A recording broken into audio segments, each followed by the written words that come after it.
eu acompanho bastante, né, o setor da saúde e eu sei que é um tema que é super recorrente, é praticamente unânime entre os players a importância de entrar na interoperabilidade, de que os dados eles circulem, que o dado pode ser do paciente. Então, isso tudo vem sempre na conversa de que a gente vai ter que caminhar para isso. Mas também não é muito fácil de implementar, né? De acordo com tudo isso que eu escuto aqui ao longo do tempo, né? A gente tem um sistema fragmentado, cada um tem um pouco dos seus interesses. É difícil todo mundo sentar ali na mesa e concordar. A minha pergunta é difícil. A pergunta é como vencer esses gargalos? Da onde para onde que você olha nesse sentido do futuro para a gente conseguir alcançar a interoperabilidade? Olha, sistema a gente já tem. Então, o sistema eu acho que é a parte mais fácil, Uhum, né?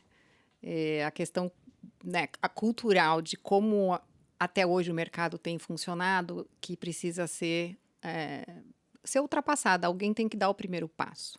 Alguém tem que ter essa coragem. Eu acho que a interoperabilidade, como a gente tem grandes grupos, elas podem começar dentro dos grandes grupos, entre os seus próprios hospitais, né, centros de diagnóstico, e aí depois ir crescendo.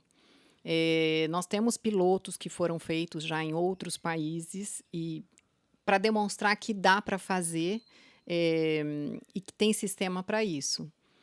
Agora, a ambição é muito maior, né? A ambição é que todos os hospitais públicos e privados em algum momento se conectem, porque é isso que vai gerar de verdade a eficiência que a gente precisa e a falta e tirar o desperdício que existe hoje. Porque a pressão de todo mundo hoje para custo está muito relacionada à falta da interoperabilidade, uhum, de o paciente ser de fato o dono e conseguir carregar, porque hoje ele é o dono, mas ele não consegue carregar a informação dele, né? uhum. Ele fica muito preso àquela instituição. Então, eu acho que eu não gosto de falar em regulamentação, em legislação para obrigar você a fazer alguma coisa, mas eu não vejo muito assim como isso não acontecer em algum momento. Eh, por quê? Porque eu acho que está todo mundo já vendo, sentindo essa pressão de custo em todos os lados e vai começar, me parece, caminhando por alguns setores, às vezes por algumas especialidades, e daí depois isso não vai ter como ser segurado mais, vai se ampliar. É É inevitável. difícil. Mas alguém vai ter que dar o primeiro passo, é o que eu estou dizendo. É, entendi, entendi. Agora pensando em Nós primeira estamos prontos para ajudar.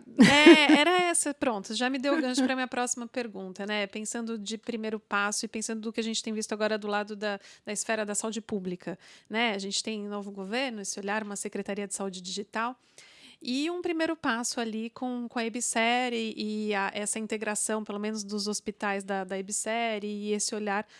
A minha pergunta é, Philips, com a sua experiência, de alguma forma consegue colaborar com essa transformação, pensando do lado, né, da saúde pública?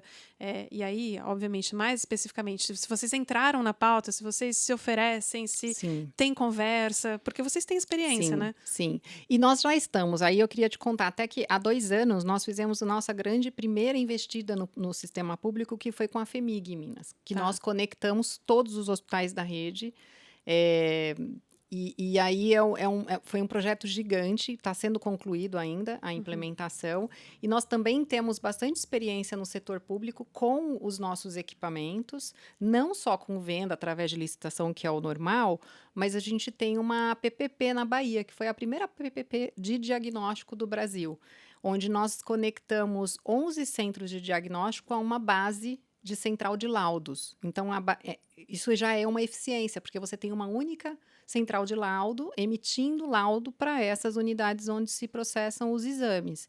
Então, é um exemplo aí de quando a gente conversa com o setor, com o governo, e tem espaço para isso, tem formas de você fazer isso, até previsto em lei, né? Diálogo competitivo agora com a nova lei de licitações, porque você vai e oferece algo que às vezes o governo não sabe que ele pode ter uma eficiência ali. E Uhum. aí, obviamente, que depois que ele te escuta, ele vai abrir uma concorrência, ele vai chamar os outros para ver o que os outros também têm a dizer. É assim que funciona.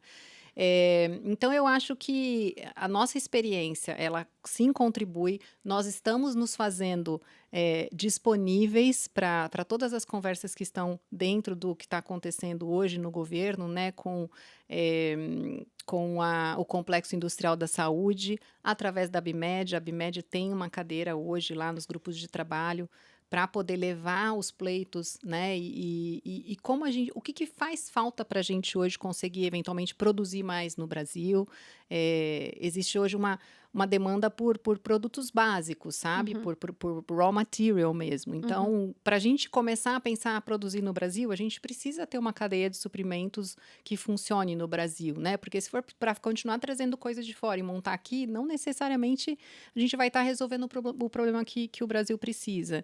Então, todos esses diálogos têm acontecido e nós sempre estamos disponíveis, contribuímos com a deputada Adriana Ventura, que é bastante ativa em todas as legislações de tecnologia. Uhum. É, então, assim, a indústria, ela se faz bastante presente nessas discussões e tem espaço. Tem espaço. Nós temos sentido uma melhora, assim, muito grande desse espaço, desse apoio, né, e de escutar, de verdade. Sim. Porque primeiro o tema da interoperabilidade, né? É importante saber o que pode acontecer e contar com esses players para discussão, inclusive, né? E É, saber que existe esse espaço é interessante. exato. Agora, no complexo econômico industrial, eu queria te ouvir um pouco mais sobre isso, porque eu tenho acompanhado um pouco a discussão e eu sei que são muitas possibilidades dentro desse contexto, né?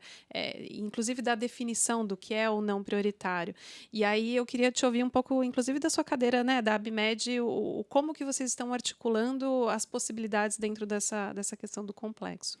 Olha, eu acho que para as indústrias, né, o que é Uhum, importante para que o complexo realmente funcione é que a gente tenha eh, uma cadeia de suprimentos, como eu falei, de uhum, fornecimento local. tá. Então, tem investimento que vai precisar ser feito nisso. Eu acho que o foco do governo inicialmente vai ser eh, no que é mais imediato, no sentido do volume, né? Quando a gente pensa em vacinas, em medicamentos, isso eu acho que vai ser o principal foco num primeiro momento. E quando a gente olha para o plano todo, né? O plano são 70-30, né? Então eles querem 70% de produtos nacional. É uma ambição muito grande, até 2030. É. Eu não sei, talvez a China tenha isso hoje, né? Mas é Uhum. um sistema completamente E que diferente. demorou tempo ali para chegar lá. Então, assim, eu não acho, eu acho muito difícil. Uhum, Então, e eu acho que tem talvez alguns tipos de produto, como o da alta tecnologia, né, como uma ressonância, talvez não seja o foco inicial. Mas isso não faz com que a gente não esteja atento. E eu acho que ligado a isso também, a gente tem que pensar que o Brasil está num momento bom para disputar um business case de produção. Porque antes a gente tinha muito, né, a China como o grande polo, só que hoje essa discussão já mudou bastante, né? Ninguém mais, nenhuma multinacional agora quer ficar dependente de um único lugar. E isso a uhum. gente já aprendeu, todo mundo aprendeu. Então existe um movimento já de aceitação de ampliação de número de plantas, porque isso no final acaba deixando um pouco mais complexa a empresa, né? Uhum. Mas quando a gente passa por uma situação como foi de Covid, que você teve aí algumas restrições e tudo mais, e isso te afeta globalmente, você vê que você precisa pensar diferente. Então, hoje nós já temos, inclusive, planejamento de trazer mais produção para o Brasil, mas não vai acabar combinando com o complexo, mas não necessariamente por causa do complexo, mas também por outras questões, né? O Brasil tem uma mão de obra preparada, é, nós não somos caros, se você for pensar, por mais que a gente tenha a nossa complexidade tributária, a gente já tem uma estrutura de atendimento para esse sistema que funciona aqui no Brasil. Então eu acho que a gente está num momento bom, assim, de pensar em trazer produção para o Brasil e combina com a questão do complexo de alguma forma.